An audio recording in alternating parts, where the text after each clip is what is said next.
Defense Forces, Your Excellency President William Ruto, Your Excellency our First Lady, Mama Rachel Ruto, the Prime Cabinet Secretary, the former Prime Minister, the Speaker of the Senate, the Chief Justice, and the President of the Supreme Court, the Vice CDF, the service commanders, all officers present, our men and women in uniform,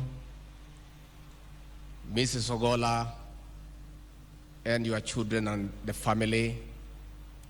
We come here accompanying the President, first and foremost to condole with the family of General Ogolla.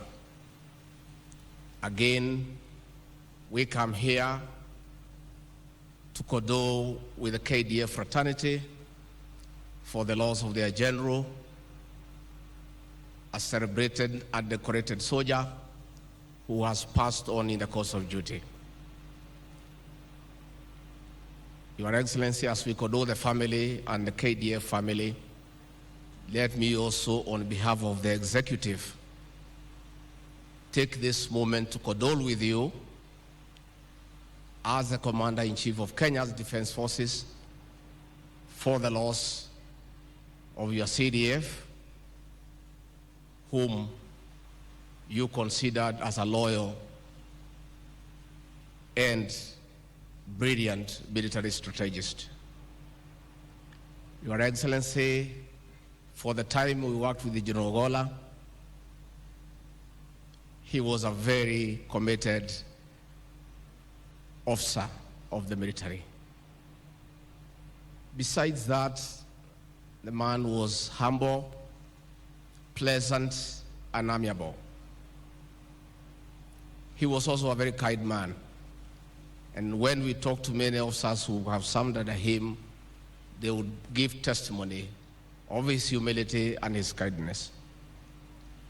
Your Excellency, I was a beneficiary of his kindness. I remember late February this year, when I was in my office, I was informed that the Chief of Defense Forces, General Ogolla, is at the door waiting to see me. And I couldn't understand because I was not expecting him. He had not said he is coming. And in ordinary circumstances, if you hear the Chief of Defense Forces has come without notice, you sort of panic. And I stopped the meeting. I said, let the General come in. And I said, General, what brings you here? The General was holding a big card, and he said he had come to wish me happy birthday. And I was not even aware it was my birthday. That was General Ogolla. Your Excellency, it is good for us to give the other side of the General that we saw and interacted with. General Ogolla, despite being a very tough general and commander, who is celebrated for his various accomplishments, was also a very humorous man. He was full of very good jokes, and many a time in tense situations, he would make everybody feel comfortable.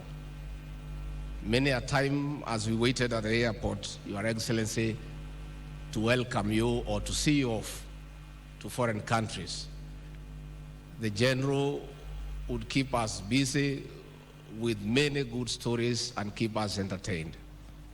And I do remember one such day when you left, and we were left there, and we were in a hurry to leave as you took off.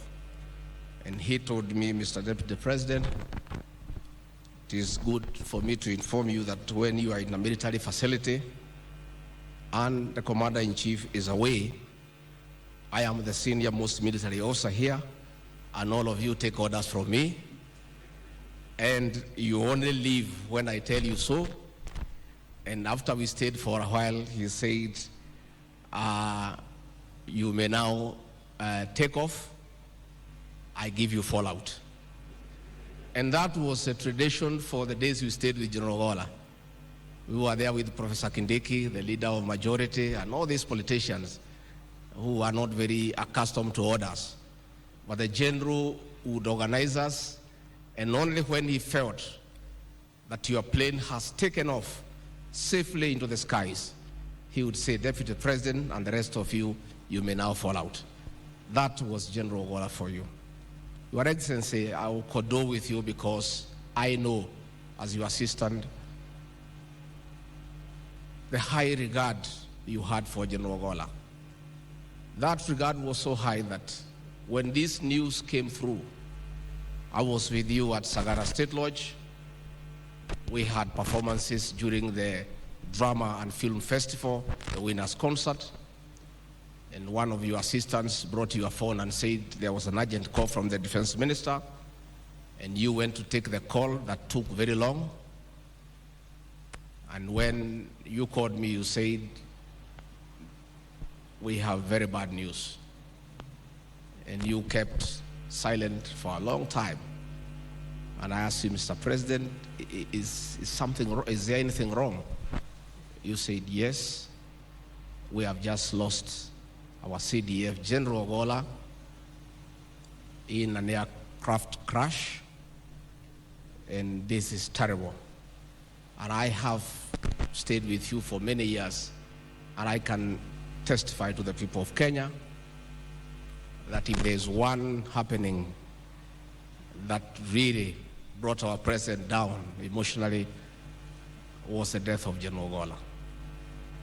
And Your Excellency, yesterday, as we visited the home of General Ogolla, I was very elated because of a decision you made last year.